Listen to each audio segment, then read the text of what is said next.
Yeah. How you doing? I'm doing good. Good. You sound like you're doing good. You sound like you're it's really just good. it's been one of those days. We're recording later than we normally do, so it's just a whole thing. It's different. Yeah. I think we have a third voice with us again today. We do have a third voice with us. Yes, third voice. I am Paul, friend of these two. Known Eric ever since I can remember. Known Ian for a while now, ever since we were teens. Yeah, long time. Yeah, long time. I've mentioned Paul quite a few times on the podcast before, and Paul and I are pretty much brothers, I would say. Oh, yeah, for sure. For all intents and purposes. Yeah. I'm Eric. I'm Ian. And I am Paul. So now that we have that established, what are we doing today? What are we talking about? What's happening? What are we talking about? Yeah. Oh, I think we're talking about books. Books. That's right. Books. Stories. All about books. Yeah. And specifically fiction, probably I would say like high fantasy, sci-fi, horror, weird, those kind of books today. Weird books. Yeah. New weird. Super weird. Paul, tell us a little bit about your background with reading and books and fantasy, and maybe some of your top picks. Sure.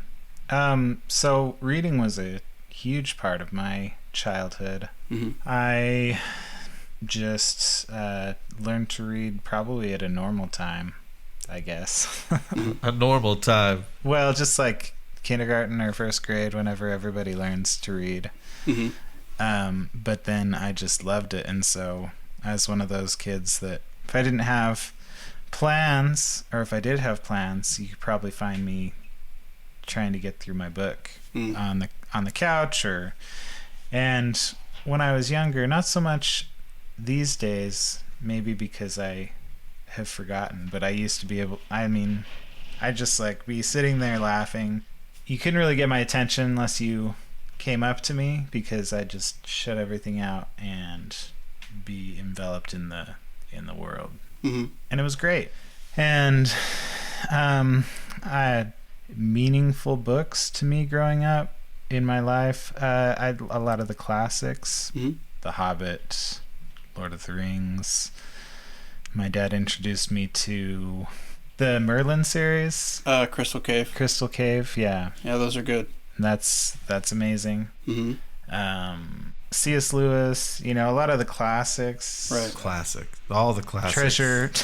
Treasure Island was a huge one, etc. So Roald Dahl.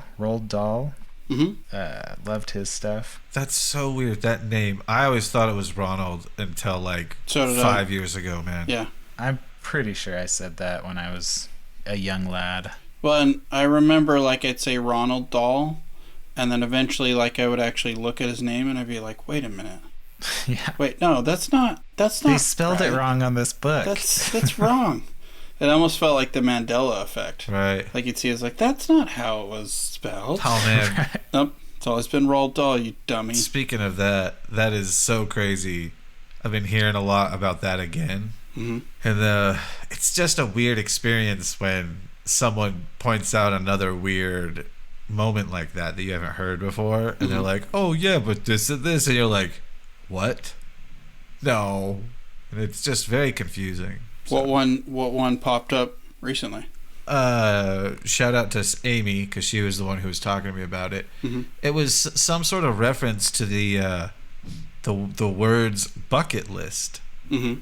And how that was never used in a documented case or anything written until the movie. Yeah, that's what I thought. That you'd never heard that until the movie, right? Until the movie, right. Yeah. And there are a lot of people out there that have been using the words bucket list since they were children, and these are it just wasn't written down, or what? Right. There's no historical mention ever in fiction or anything where they say bucket list. Mm-hmm. Interesting. So that was just another one of those weird ones where I was like, what?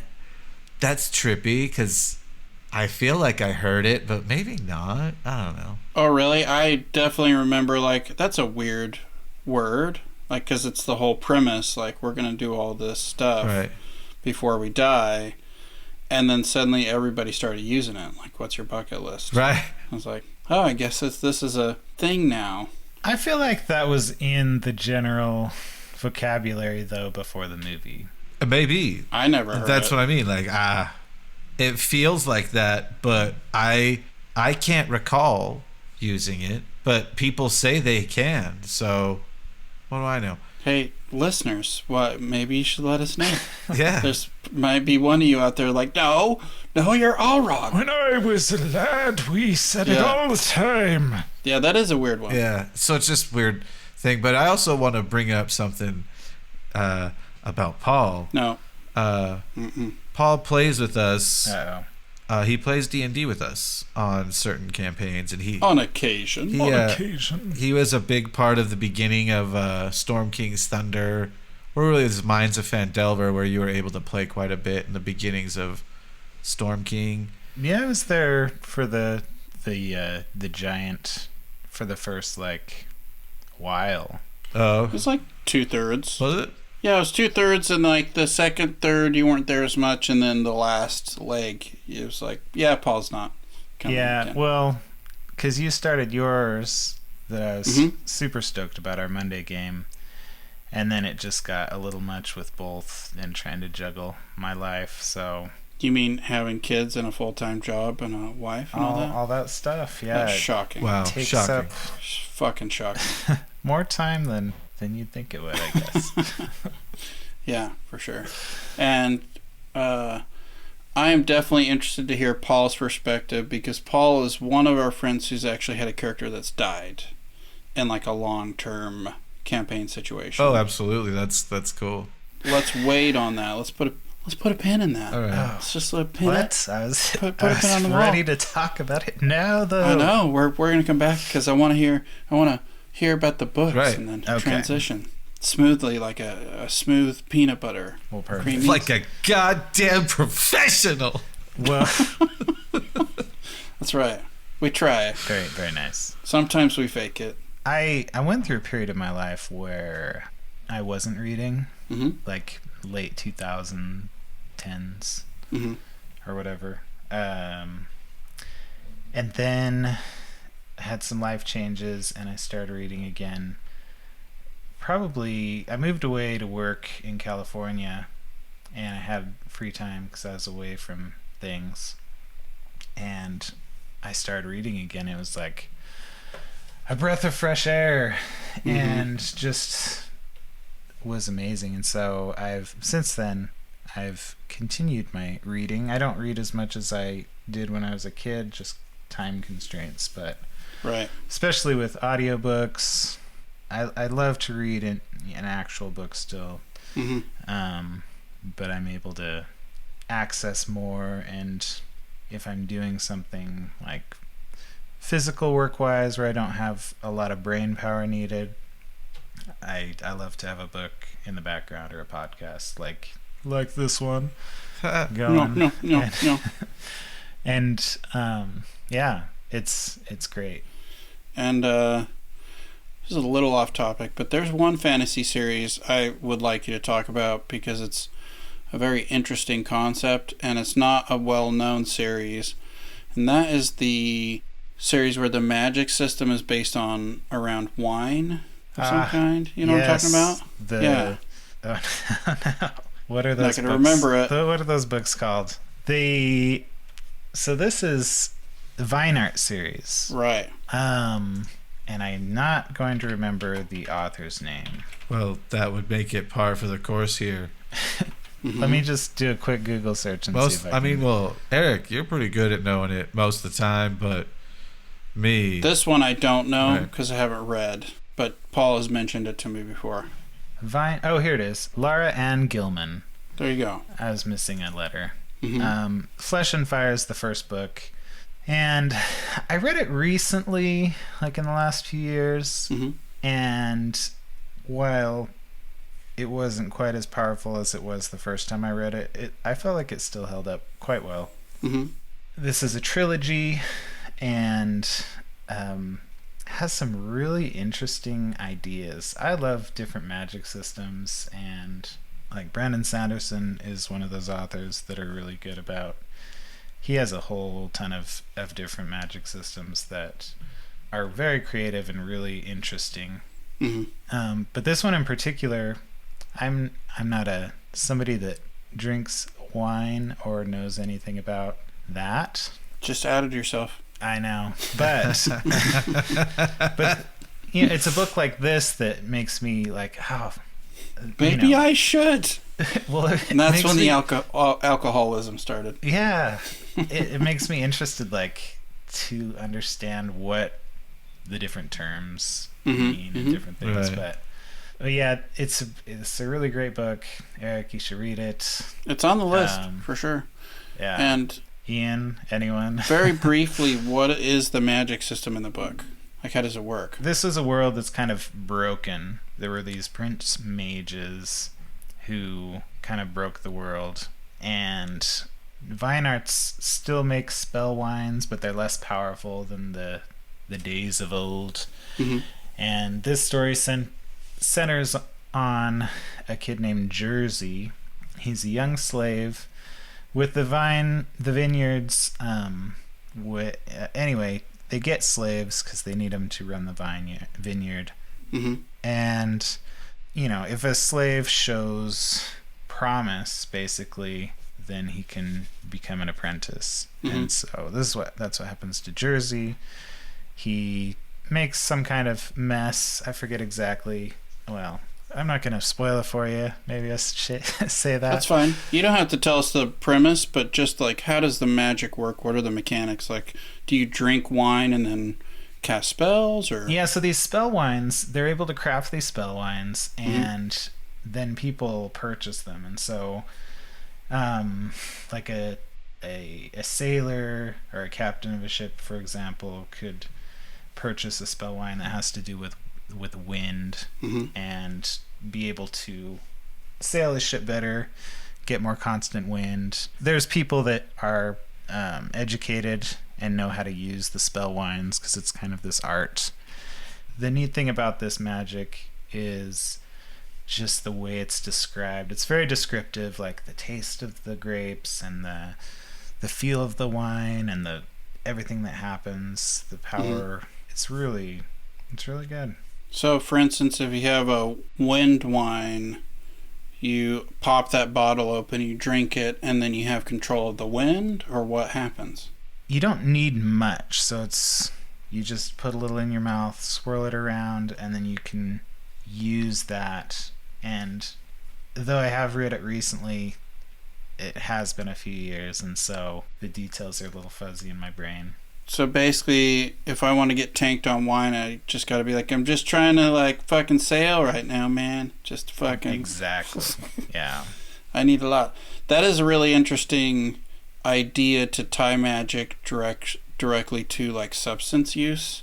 Mm-hmm. So, like, you can, you know, have these extra normal abilities or be able to do things that people don't normally do, but you have to take some kind of substance.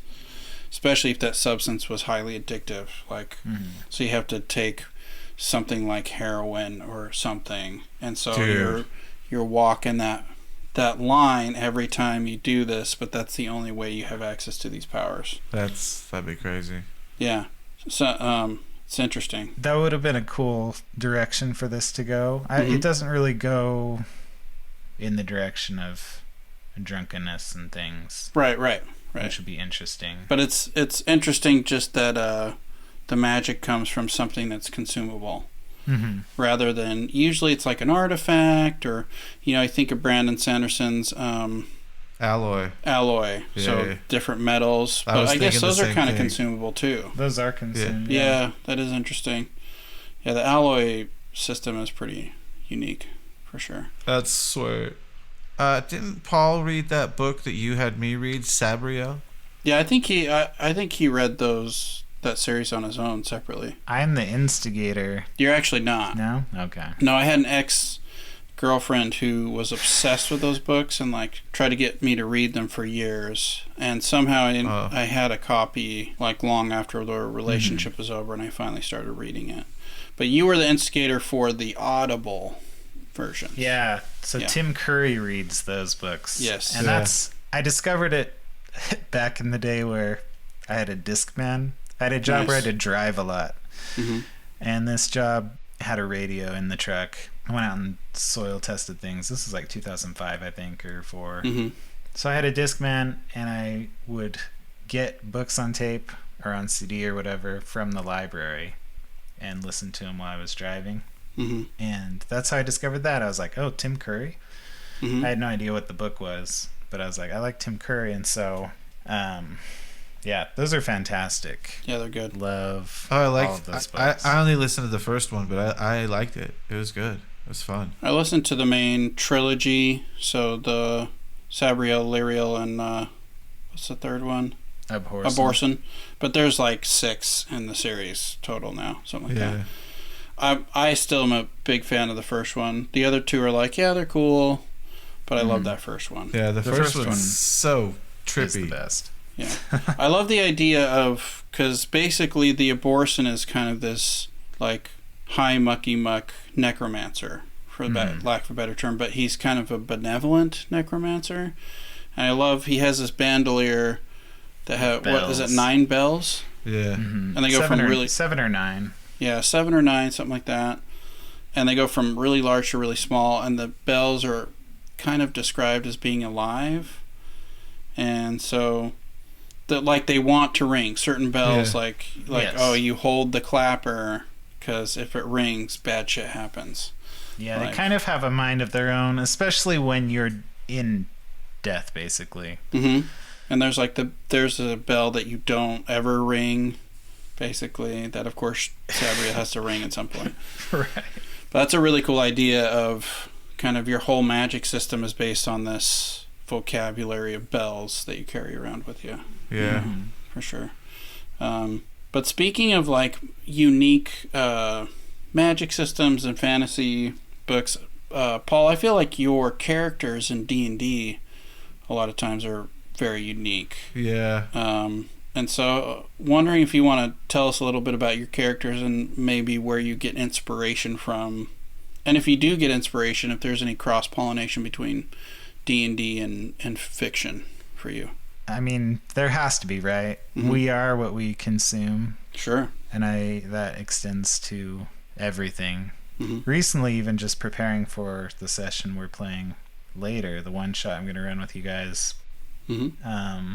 We're using a system that's kind of, it has a large portion of it is a dark forest, and of course there's a lot of dark forest fiction out there. There's Mirkwood and The Hobbit. I was reading a book recently called Uprooted mm-hmm. by Naomi Novak, that rereading, it was one I read a long time ago, but picked it up again randomly, and it has a dark forest in it, and just really inspiring. Like, I was like, oh, this is great, the way it's described, and yeah, so it for sure has a lot of effect. Mm-hmm. So characters, let's start with Rist. OG, baby. Oh yeah, Rist was in OG. Our first campaign. I had a couple characters where Eric and I were trying to figure out D&D, 10 years ago? Well, it wasn't D&D, it was actually Pathfinder. Yeah, you're right. But yeah, so that was back in 2016, I think December. Yeah, that sounds right. But I don't really remember those characters very well at all, so we'll start with Rist. Yeah. I wanted to do an interesting character. I keep actually, every time I create a character, I'm like, I want to do just a human, like, person. Mm-hmm. Human man. But I keep doing weird things, so because it's fun. So Rist ended up being a turtle, and I wanted to do something like dark and interesting. And the Aborson series, actually, funny that we talked about that, inspired Rist a little bit, mm-hmm. because I was interested in playing a necromancer, mm-hmm. and so I was trying to put that together, and it was really homebrewed, and it didn't work super great. So we ended up moving into more of a, my mind's blanking. Warlock, thank you. Mm-hmm. With the Raven Queen as my patron, and that was a lot of fun. And the 0 session that we ran, I feel like really helped me shape who Rist was. It was a lot of fun just to figure it out. Mm-hmm. And I think part of the reason I fell away from the Conan campaign and just stuck with the Monday is because we were doing a lot more role playing and story focused sessions, whereas we were basically just fighting giants in the other one, which was fun but is less interesting to me. For sure. Just a few giants. Yeah. Just a few lot of giants. It's like 9 months of fighting giants. 9 months. I mean, like there a was baby's worth. There were some epic times. Geary, maybe I should have talked about Geary first. Mm-hmm. Geary one time jumped on top of a dragon off a cliff. That was cool. And you want to just give us a little rundown of who Geary is? Sure. Geary was a monk dwarf dude, and I realized too late that Geary sounds a lot like Jerry, and so that was a little confusing at first. Mm-hmm.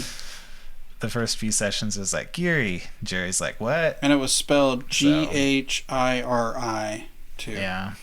It has like an Italian pronunciation, but not spelled like Jerry, but it was confusing. And even that character was kind of weird. Like a dwarven monk was definitely a little more unique. Yeah, I mean, if you look at who does monk best, dwarf is not high on the list. Mm-hmm. But it's fun to do those like characters that don't really line up.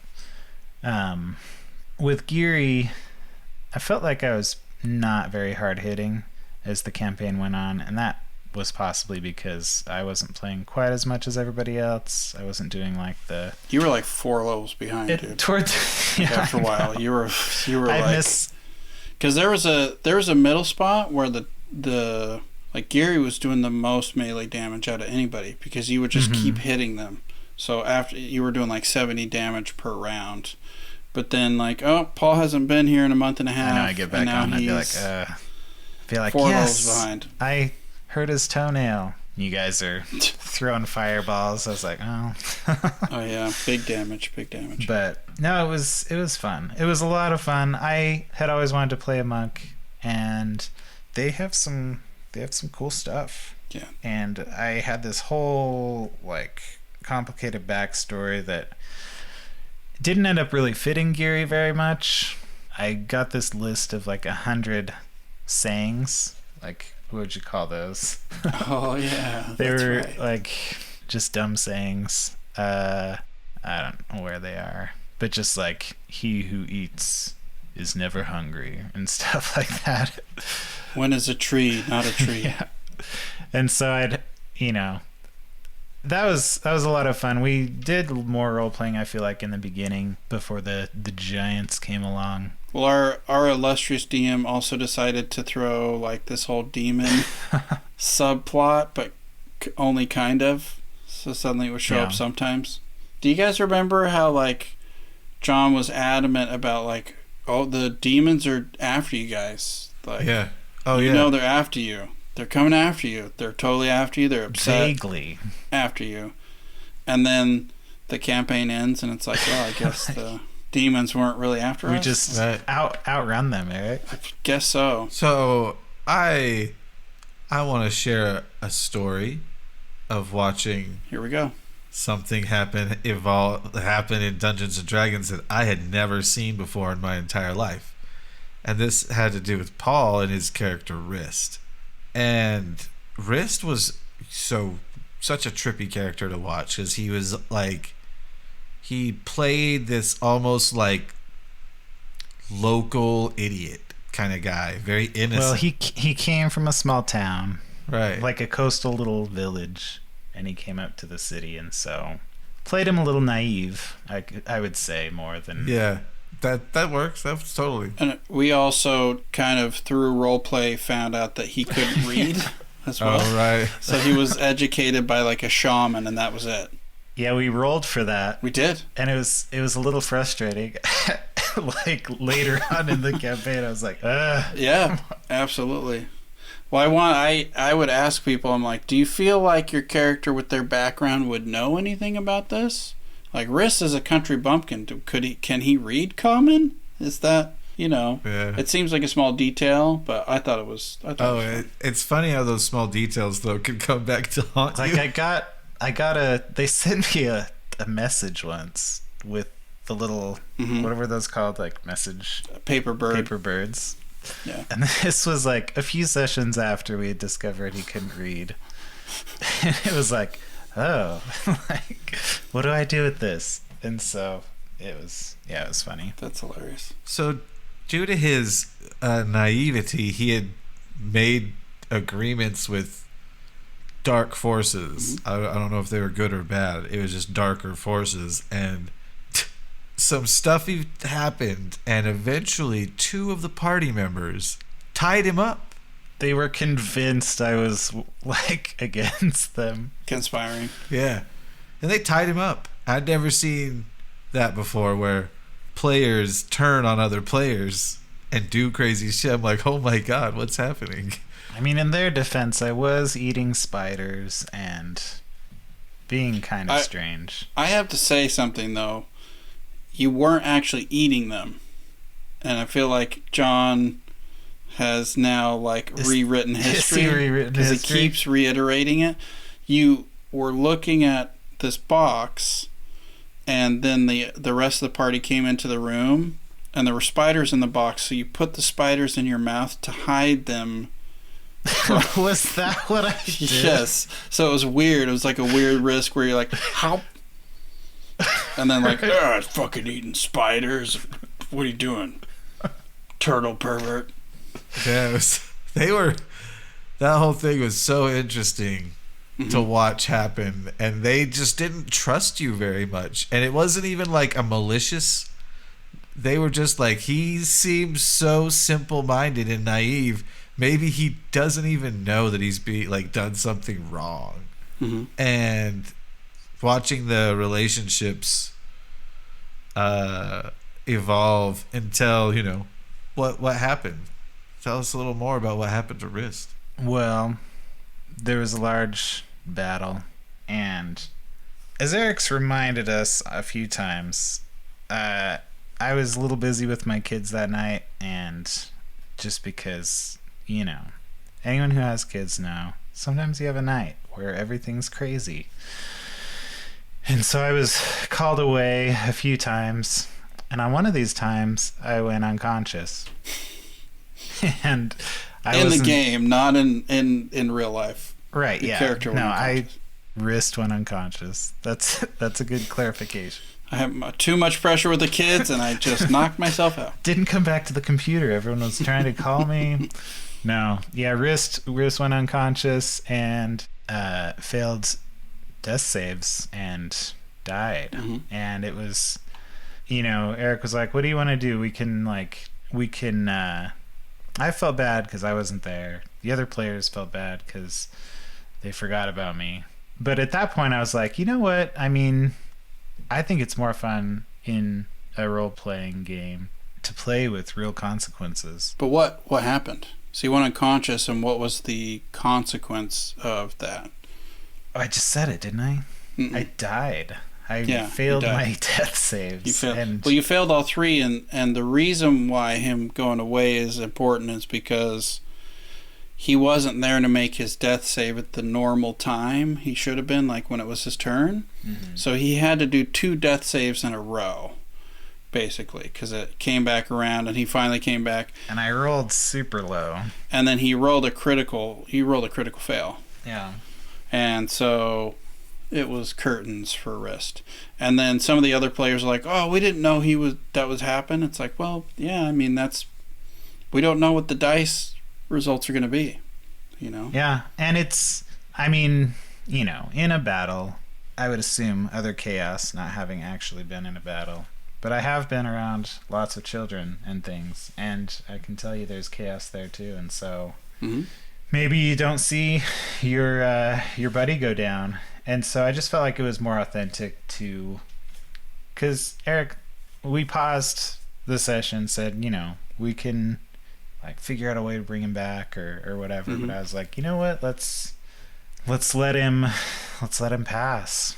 And I thought it would be fun to try a new character, because I have like a lot of character ideas in my brain bouncing around, and so I was stoked to give somebody else a shot at life, as it were. Woo. But it was really, really interesting, because the week after that and the week after that, I just was really emotionally impacted by this. I was like, oh man, like feeling so sad that Wrist was gone. And it took us a little while to, because Eric was trying to wrap up some things before we introduced my new character, and the players, of course, weren't taking the easy path. They were taking all the side paths. And just so slightly. It was supposed to be like 2 weeks later, and I feel like it was 4 or 6 or something. But yeah, it ended up being like a month, something like that. But yeah, so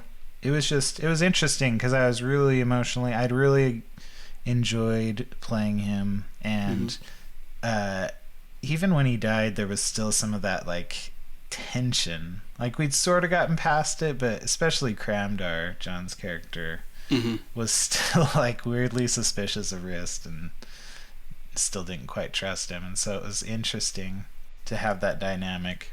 Part of me thinks it might have been interesting to like when we switched over to the patron class and the warlock, that resolved the tension a little bit.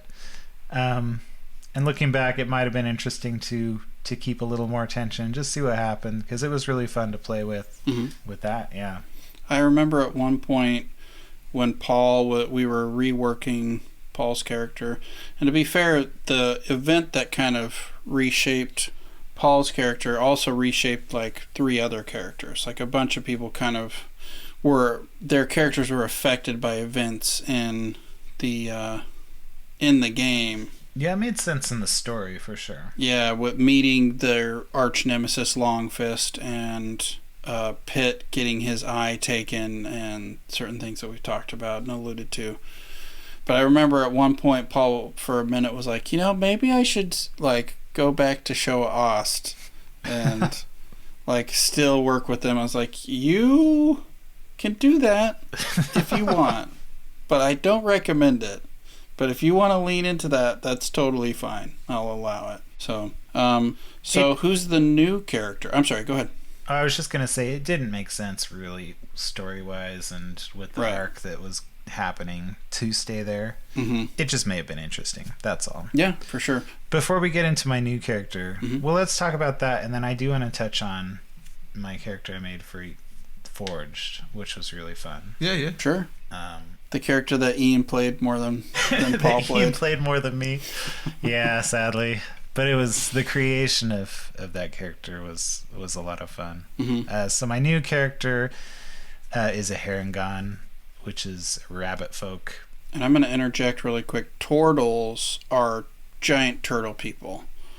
So there's another turtle character in the Monday campaign who's basically was based off Raphael from the Teenage Mutant Ninja Turtles. So if you've ever wanted to be a Teenage Mutant Ninja Turtle, you want to play a turtle. They're pretty great. They're wild. And it was kind of random that we both ended up being turtles. There's no communication there. Yeah, it just happened. Yeah, I don't even think you really knew each other, right? A little bit. I knew Tim a little bit, just mostly like come to here and play a couple times and stuff when he was down here in Salt Lake. But yeah, it was fun having like a kind of a brother, as it were. We had a little bit of a bond just because we were both turtles. So, and they're cool because they have as written. We made a couple adjustments to the as written. There's not a lot on turtles, honestly. Yeah. And so you have to kind of be creative with it. But anyway, so my new character, Harengon, rabbit folk. He's quite small. He's a cleric because our cleric died. And we need a cleric. And I thought it'd be fun to play a cleric We still need to do a 0 session. Yes, we do. Yeah, do one in the next couple weeks. For sure. Refrain is his name. Just because I thought it would be cool to have a musical name. Nice.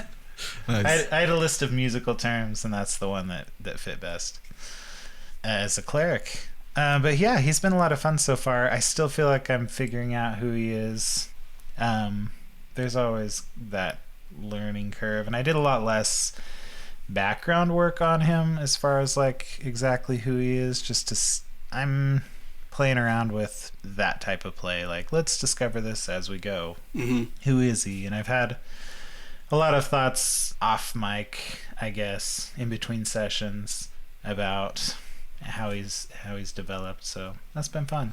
And I think that's a very common theme we've all found, is like your first character has this huge backstory, and most of it doesn't really get used because when you play your character, they kind of take a left turn and turn out to be something different than you thought.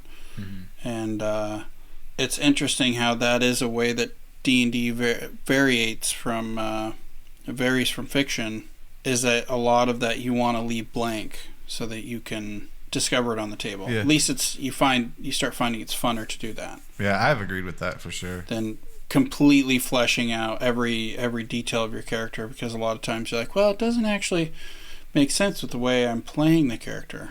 Right. You know? Oh yeah.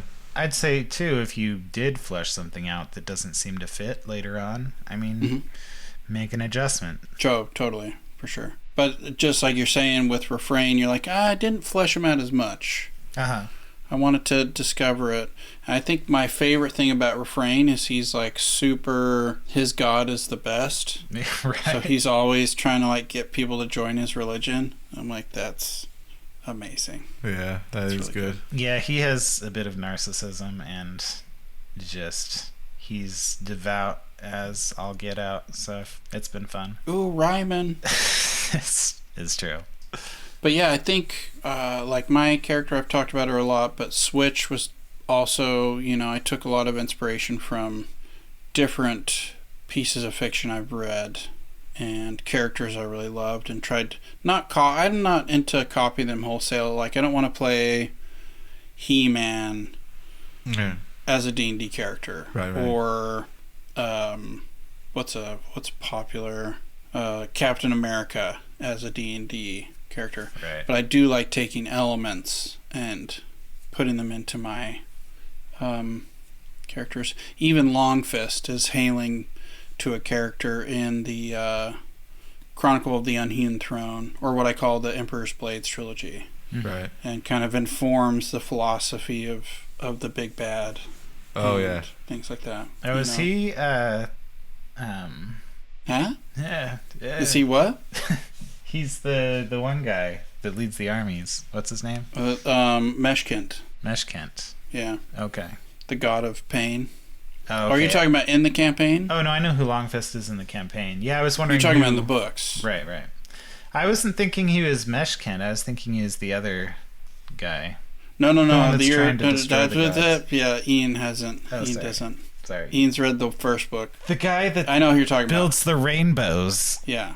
You're talking about the general of Right, Anur, yeah, the exactly. Anurian. No, Longfist is the barbarian leader Gotcha. of the Urgal. Yeah, no, I know who Longfist is. Yeah. But I guess I didn't match him up with... but that makes sense. I like it. With Refrain, I was inspired as I was creating him by some things. But similar to you, just like elements here and there.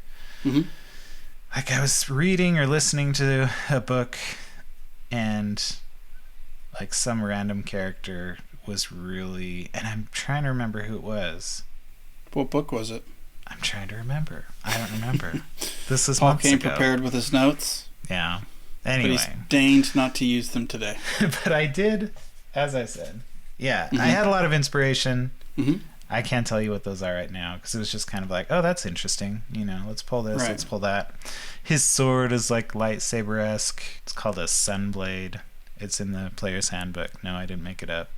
And also, we should say Refrain, his backstory, even though we haven't done a zero session, we kind of just touched on... Yeah, we talked about it a little bit. Yeah, how did he get to a point where he could meet the rest of the party in a way that made sense? Mm-hmm. Where it wasn't just like, here I am, behind this bush. I was here the entire time. But Refrain actually had a vision from his deity, because, like I've said, all the deities are getting kidnapped and et cetera, et cetera. And the deity, what's his name? Belenus. Belenus, which is an actual Celtic god, but we turned it into like the rabbit god, like the Yahweh of rabbits, basically. And he actually ordered you, or ordered Refrain to like steal this like legendary holy armor and like the holy sword without telling anyone. So Refrain's like, yeah, I'll take this. And so everyone else is like, what the fuck? Yeah. So he's kind of controversial within the Harengon community, you could say. Yeah, it's been fun. I expected a little more resistance because I went to a Harengon temple or whatever we're calling it, and rolled really good and was able to have a nice conversation and actually do some things there. Oh, you mean when you got to Baldur's Gate? Mm-hmm. Yeah. You did roll really good. I was like, I don't know how this is gonna go. Yeah, I thought maybe I'd be chased out of the. Yeah. So to kind of take it back to fiction, maybe we can all talk about something that we're reading right now that we find enjoyable. I think Ian has some words to say. Well, I finally sunk my teeth into the book Eric's been telling me to read, and it's a whole thing. Eric, yeah. And it's China Mieville, his book, Perdido Street Station. Mm-hmm. And I'll say the same thing that I said to Eric. What the fuck is happening in this book? What is this? What's happening? I don't understand right now. And what I mean when I say I don't understand, I'm trying to say I don't know where this is going. I don't know, like, who are the heroes? Who are the villains? What's going on? What is the point of the book? Like, where are we going? I'm down for this ride so far, but like, where are we going? And it is so fucking weird. Let's just talk about the first thing that stands out as like one of the main things that you would point out. Like, what's something you can tell someone about the book that's how weird it is, that doesn't give anything away? Oh, the Kepri. It's Kefri. The Kefri. Well, that guy says that it sounds like Kepri. It might be Kepri. I thought it had a PH, but I might be wrong. It could be. I just hear him say it, and I hear Kepri. But it might, he might be hitting a soft F in there. And it is, the females look like humans from the neck down. Look like female humans. And their head is a beetle. And it's a whole beetle. A full beetle. Full beetle. Not like, oh, it's a beetle head. No, it's a full beetle. Nice. And the males of this race are just beetles. And they're stupid as fuck. Yeah. Like they have no intelligence. Let's talk. I'm not going to talk about these other races. I'm just going to mention them because that's so. I don't even know what the one race is called. Eric might be able to help me, but I call them the bathtub people.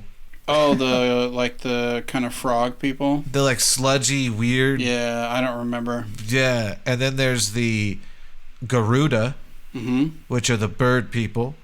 Which is still one of the best performances by a narrator ever. How he reads the Garuda. One guy. His voice, yeah. Oh, it's crazy. So good. Who is it that narrates this one? I have to look that up. I want to say there's 3 narrators that are British that I just love. And he's the third one that I always forget his name. It's wild. And so then there's the cactus people. Cactar. Yeah, the cacti, I don't know, the cactus, I don't remember what they're called. They haven't been talked about in a minute, and I'm telling you, this book has so much vivid, it's not even long descriptions. He uses such unique wordings to picture this crazy fucking world. That then there's humans there too, obviously, and there's some other races that I don't know about yet, I'm sure, and then like the main character is a scientist, and then he's doing some research, and like, yeah, I don't know really what to say beyond that other than what is happening. So the cactus people are I think the cactusae. It's Yeah, that's it. Cactacae. So Yeah, it's cactusae. That's it. Cactusae. The narrator is John Lee. He's just phenomenal. He's so good. Such a good like voice actor narrator. He does very unique voices. Incredible. And there's a part where, because some of the political elements have dealings with let's say demonic elements in the book, and the city that this takes place in is called New Crobazon. Oh, New Crobazon. Crobazon. And the way he describes kind of the demonic stuff is just one of the coolest effects. It's also in the writing, but the writing along with the voice narration is it's so tops. It's really good. Oh, he narrated Pillars of the Earth. Yeah. Nice. Yeah, he's good. That is such a good book, by the way. That's what I've heard. I heard it's really good. Have you still not read it? I see it, and I immediately feel tired. I'm like, oh my god, historical epic. It's a doorstop of a book. How many hours does the audiobook run? Like 40? 41. Yeah, So. it's like... Whew. But the John Lee does sell me on. I'm like, that's your... You've got a good guide there. I read the sequel. The sequel's okay. Pillars of the Earth, though, is amazing. It's at least the first one is it's worth the 40 hours. Yeah. So what about you, Paul? What have you been reading? What's a good book that you enjoy? So Naomi Novak, I mentioned that. Mm-hmm. I've been reading some of her. She does kind of the same thing, not to the same extent, but she kind of throws you in the middle of it, and you kind of takes a few chapters to figure out what's going on, which I love. Nice.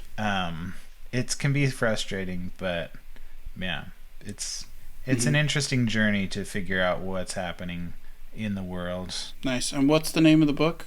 It is called, I just said it. Do you remember? You said Naomi Novak. Oh, it's Uprooted? Uprooted, yes, thank you. Uprooted, okay. So, and of course, I'll put notes in the doobly-doo, and Paul will probably remember as soon as we stop recording and be like, oh, here's all the things. I'll be like, here, I'll put it in the doobly-doo. Sweet. We won, guys, we won. I have been rereading, and when I say reading, I mean listening, because I usually don't have a lot of time to sit down and read for a long time anymore, which is unfortunate because I love doing that. I'm re-listening to the First Law trilogy. I actually just finished it, and now I'm listening to the standalone books by Joe Abercrombie, and he might be one of the greatest writers in fantasy. Like, just his use of language and his characterizations are so fucking good, and his characters are so crystal clear. I think there's a in the Kingdom of Adua, which is basically supposed to be England. It's like a fantasy England. The place is called Midland, but there's His Majesty's Inquisition, and there's this cripple who was tortured. He was like a hero in the war. He's tortured by the enemy, and he ends up becoming a torturer himself when he gets released. And his name is Sandan Glokta, and he might be like my all-time favorite character ever. And the guy who reads it, the narrator, is what is it? Something Pace. Yeah, I've been listening to that one as well. I'm not through it Stephen yet. Pacey. Yeah. How far are you in the first book? Like 3/4 of the way through. Okay, so has Logan and Baez gotten to Adua yet? Yeah. They have? Okay. I love when Logan's like looking at the city, because Logan's basically Conan the Barbarian for all intents and purposes. And he's really fun, and super great. Just everybody's reaction to him is awesome.